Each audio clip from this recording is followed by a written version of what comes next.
La agenda de América Latina para quedarse.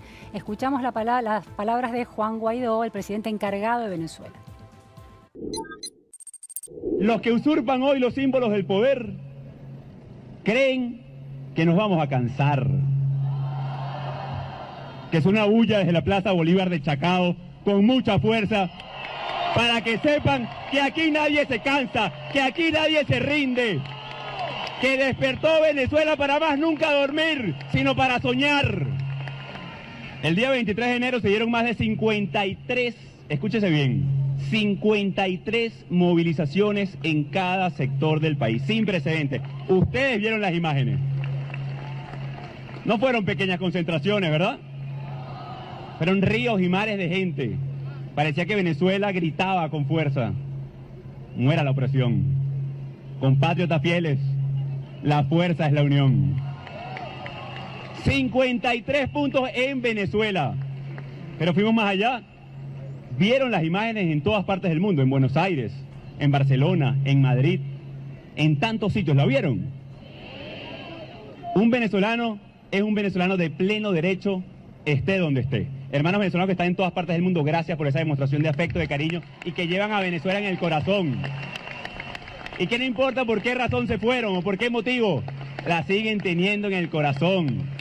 Y eso es infranqueable, eso es inexpugnable. Esa es la forma de que ya llegamos al punto.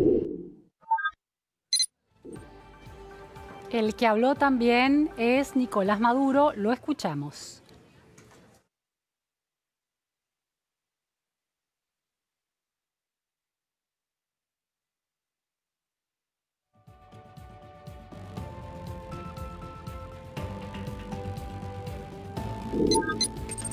Está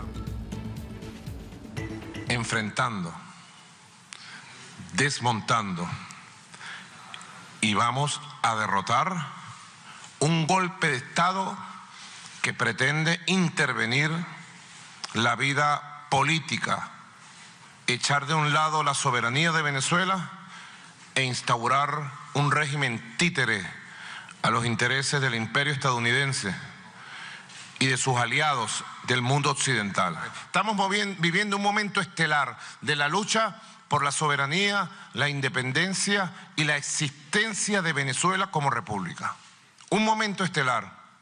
O son ellos y el colonialismo de nuevo cuño en épocas imperialistas, o somos nosotros, con nuestra existencia republicana, con nuestro amor histórico, con la existencia propia de Venezuela. Acompañan el intento de imponer un golpe de Estado con un golpe mediático internacional. Hay un golpe mediático internacional contra Venezuela para desfigurar la situación real y además para llenar de presión a un país e imponer el modelo de intervención que se pretende desde Washington. Estamos en comunicación telefónica con Miguel Otero, director del diario El Nacional de Venezuela, exiliado en España. Muy buenas tardes, Miguel. Hola, buenas tardes. Miguel, bueno, escuchábamos las palabras recién de Nicolás Maduro, que insiste con que se trata de un golpe y que insiste con que se trata de una injerencia de Estados Unidos en Venezuela. ¿Cuál es tu mirada en relación a esas afirmaciones? Bueno, es que el golpe lo dio Maduro cuando él rompió el hilo constitucional, cuando hizo unas elecciones absolutamente ilegítimas, cuando creó la Asamblea Nacional Constituyente, que es ilegítima, que no está en la Constitución, y cuando ha seguido haciendo cosas que están fuera de la Constitución. Él dio el golpe no lo ha dado Guaidó. Guaidó está dentro de la Constitución, del artículo 333 y de todo lo que es la base constitucional para que eso pase. O sea, el golpista es Maduro, no Guaidó. Miguel, esa es la primera cosa. Sí, ajá. Por favor, sí, seguí adelante. ¿Se oye? Sí. La segunda cosa, ¿se oye? Sí, perfecto. La segunda cosa es que él habla de la soberanía y del imperialismo, y resulta que Venezuela es un protectorado cubano. Maduro le ha entregado las áreas estratégicas venezolanas a Cuba. Cuba maneja todas las áreas estratégicas de inteligencia, de identificación, las empresas básicas, la seguridad del Estado. Eso lo manejan los cubanos. Nunca ha ocurrido algo así en un país, a menos que haya perdido una guerra. Pero además de eso, hay zonas enteras de Venezuela que están en manos de la guerrilla colombiana, que también es un tema de soberanía. Entonces, cuando él habla del estamento republicano y de la soberanía venezolana, pues él no habla de ese tipo de cosas, de cómo ellos han entregado el país a otros países, que es algo que nunca ha ocurrido en ningún país de América Latina. Miguel, ¿crees que la decisión de Guaidó de, establecerse como presidente encargado y el apoyo y el reconocimiento internacional que viene recibiendo es un movimiento decisivo en la normalización democrática de Venezuela o va a perder fuerza en algún momento en breve? Nadie lo sabe. Guaidó está haciendo lo que le corresponde. Él está siguiendo la restitución del hilo constitucional, según la constitución nuestra. Ahora, esa es una dictadura, que están dispuestos a hacer cualquier cosa. Entonces, lo quieren poner preso, y quieren desmontar todo lo que se estaba haciendo y disolver la Asamblea Nacional, que fue electa de manera legítima. Ellos pueden hacer eso, pero ¿hasta dónde van a llegar? ¿Hasta dónde va a llegar este proceso? Esto es una cosa inédita. Entonces tienen el pueblo, tienen a la mayoría de los países importantes del mundo, tienen parte de los militares, tienen el pueblo, y ya no la clase media, sino tienen los sectores populares con ellos. En fin, tienen una cantidad de elementos que no estaban presentes. Ahora, ¿hasta dónde van a llegar? No lo sé. Hasta que las Fuerzas Armadas no den su respaldo decidido a la Asamblea Nacional y a Guaidó, ¿la situación todavía va a estar frenada de alguna manera? Sí, claro. Esto es el papel de las Fuerzas Armadas es básico, y lo ha dicho Guaidó y lo ha dicho todo el mundo. Y lo han dicho los americanos y los colombianos y los brasileños, todo el mundo lo dice. ¿Hasta dónde puede seguir esto sin que las Fuerzas Armadas venezolanas intervengan? No, si no intervienen no va a haber el quiebre, no va a haber la ruptura. La ruptura ocurre cuando intervengan las Fuerzas Armadas. Cuando las Fuerzas Armadas tomen la decisión de respetar la Constitución. Miguel, hay un debate también en América Latina. No todos los países dieron su respaldo y reconocimiento decidido a la figura de Guaidó. Por ejemplo, Uruguay y México proponen una especie de salida más negociada entre las partes dentro de Venezuela. Y hay quienes hablan de que un modelo al estilo del Grupo Contadora en la década del 80 sería mejor que esta decisión de la Asamblea Nacional de establecerse como el otro poder dentro de Venezuela. ¿Cómo lo ves vos? Bueno, ha habido, en estos últimos 5 años, ha habido muchos intentos de diálogo y encuentros con la oposición y el gobierno que solo han servido para dividir a la oposición y para que Maduro gane tiempo. Entonces, estas iniciativas de diálogo, los venezolanos las vemos con una gran desconfianza, porque son unos diálogos que donde Maduro no cede nada. Simplemente alarga el tiempo, crea divisiones entre la oposición, discuten cosas que no son relevantes. Por ejemplo, el canciller español, Borrell, dice que ellos reconocen a Guaidó si Maduro convoca unas elecciones ya. Bueno, Maduro salió a insultar a Borrell, pero yo me pregunto, si supongamos que Maduro convoca unas elecciones ya, ¿con qué? ¿Con el Consejo Nacional Electoral de Maduro? ¿Con el Plan República, con los militares de Maduro?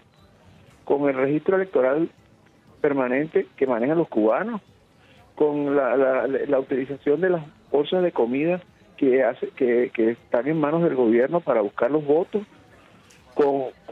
Son como 10 cosas que hacen imposible, con la inhabilitación de todos los partidos políticos. Maduro inhabilitó a todos los partidos políticos, entonces no hay elecciones con los partidos políticos inhabilitados. O sea, son como 10 puntos que no permiten hacer una elección. Entonces, ¿cómo puede ser una elección en esas condiciones? Es que Maduro va a entregar todo para que vengan unos señores a organizar de nuevo el Consejo Nacional Electoral, el registro electoral permanente, la institucionalidad de los partidos. No, eso no va a ocurrir. Entonces, es una elección que no va a ocurrir tampoco. Aunque Maduro lo que hizo fue insultar a Borrell. Ni siquiera lo tomó en cuenta. Miguel, señalabas recién el modo en que la injerencia cubana en Venezuela. ¿Cómo analizás la influencia de China y de Rusia dentro de la Venezuela de Maduro? Bueno, son cosas distintas. Los chinos han puesto mucho dinero en Venezuela y quieren cobrar dinero. En la medida que la economía venezolana se caído más desastrosa y el PIB se reduce anualmente 15-20%, ellos no van a cobrar el dinero que dieron. Entonces los chinos lo que quieren es que aquello cambie para ver si crece la economía y puedan cobrar su dinero. Tienen unos criterios más pragmáticos en relación a ese tipo de cosas. Los rusos, bueno, los rusos están en una geopolítica con los americanos, pero la geopolítica de los rusos no es la geopolítica de la Unión Soviética. Ya, esto es una cosa un poco más pequeña que la que tenía la Unión Soviética cuando tenía la Guerra Fría con los Estados Unidos. En todo caso, los aliados de Maduro, que son más activos, son Hezbollah, que ya se declaró que va a ayudar a Maduro, la guerrilla colombiana, que además pusieron unas bombas en el ELN, pusieron una bomba en Bogotá, como diciendo, advirtiendo sobre lo que pasa en Venezuela, y todos estos países, Bolivia, Nicaragua, Cuba, que están comprometidos con Venezuela, México menos, pero los aliados de Maduro son impresentables. Miguel, hay hoy toda una discusión también en torno, bueno, a los intereses económicos que Estados Unidos tendría en Venezuela y que por eso, en teoría, dentro de esa mirada, estaría intentando condicionar el gobierno de Venezuela. Sin embargo, las cifras de exportaciones e importaciones de petróleo no hablan de un Estados Unidos que esté haciendo crecer su negocio del petróleo allí. ¿Qué datos tenés vos en ese sentido, si es que tenés alguna cifra? Mira, Venezuela era un productor de 3,5 millones de barriles cuando Chávez llegó al poder.